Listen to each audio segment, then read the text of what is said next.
Hey there everyone, we're back. Where we left off, we were planning spacing of our letters for our 1-point perspective project. You should have this complete.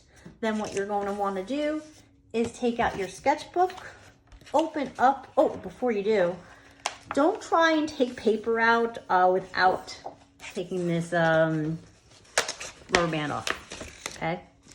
So take the rubber band off, find your first clean sheet of paper, take it out. You can put the rubber band back on by opening up to that center point.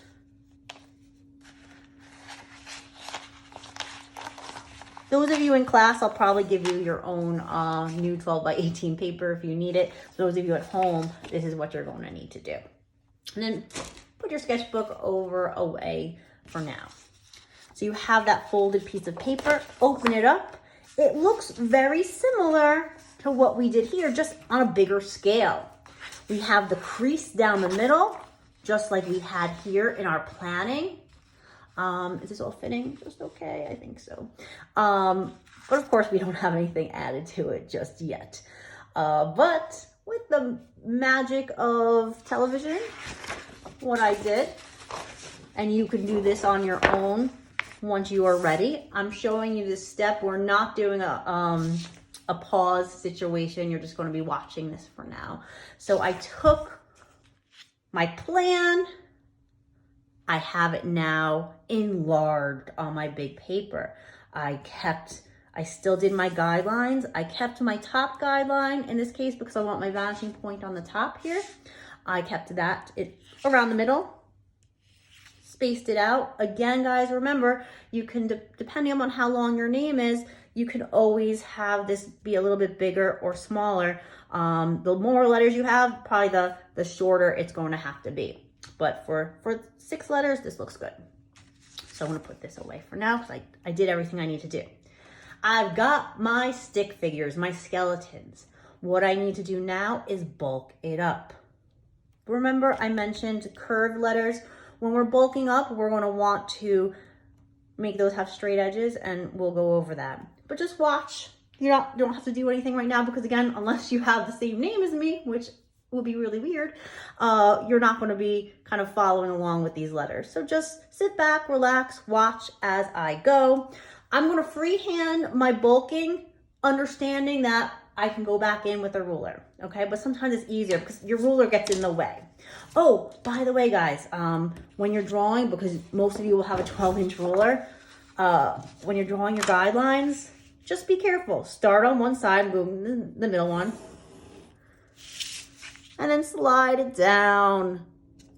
Again, it's guidelines. It doesn't have to be exactly perfect. Not perfect, but it does what it needs to do. Almost forgot about that. Sorry, guys, because I know most of us are working with 12-inch rulers.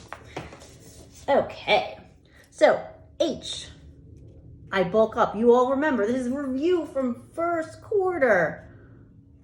And notice these guidelines are helping me keep all of my letters the same height. If you didn't have that, you might have some taller letters and some shorter letters, and we don't want that. What you'll want to do as you bulk up your letters is try and be consistent with how thick. I'm drawing dark so you all can see it, and also without a ruler so you can see it better.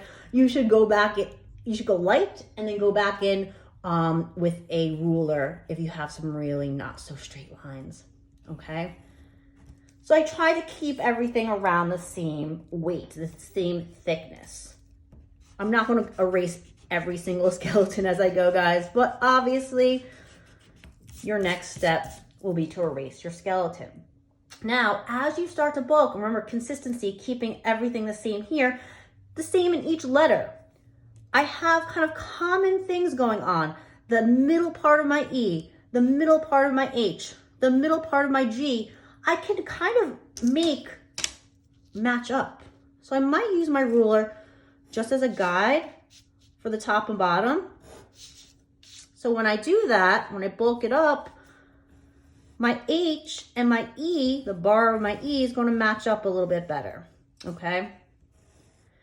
Also, make sure, we learned this last week when we were drawing our letters or complex letters or complex forms, that keeping everything in line with each other makes it easier. Okay, and this should definitely be fixed a little bit. But again, we're just bulking up lightly for now, making sure it will work out. Then you erase again your skeleton well. The D, I don't want to keep it curved. I want to create, and remember those that sheet I gave you that gives you ideas on creating letters that have, make that a little straighter, straight edges. The more straight edges you have, the easier it will be to create your perspective drawing. So I didn't keep that curve of the D. I kind of made straight cuts. Same with the G. And again, G here, try and match up as best you can when you're bulking it up. This here, oopsies, let's make sure that is lined up again. Make your life easier. Line it up as best you can. Take your ruler if you have to make sure it's doing that, okay? Try and be as consistent as you can with all of your, oops, that should be not as skinny, see? Consistency. Oh, there's the pencil break we were all waiting for. I said we should have like a raffle, kind of not a raffle, like a guess how many times. I think even better would be guess at what point during the video Ms. Hedges pencil breaks, because you know what's going to happen. And again, you erase out. I'm not erasing out my skeleton very well, just a little bit so you can see. Do my E again. Try and keep it in line with everything else. Keeping the thickness, the weight as consistent as I can. Keeping the edges lined up. Oh, that's the one. Again, these are not straight lines. Before I start drawing my perspective lines, I'm going to want to go back in, and we'll talk about that next time, and clean that up. Last, our S. Again, avoid the curve. What you're going to want to do, I'm going to move this over a little bit so my hand's not too much in the way. Keep that.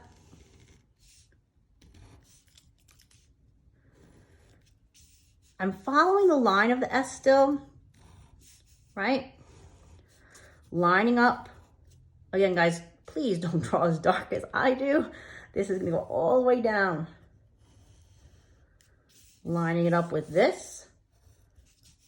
Lining it up with this. Guys, the more kind of lined up you have things, the more kind of finished it will look, the more planned it will look, the more successful you will be. And you erase your stick figures, you can erase your guidelines, and then you're going to have your name ready for the next step, which is perspective lines, or almost ready. We're going to want to clean it up, obviously, way more than this. But I'm going to let you guys go complete. If you haven't finished kind of just the setup and the planning, finish that up. And then you're going to open up your book, get a nice big piece of paper out, and get started. Good luck, everyone.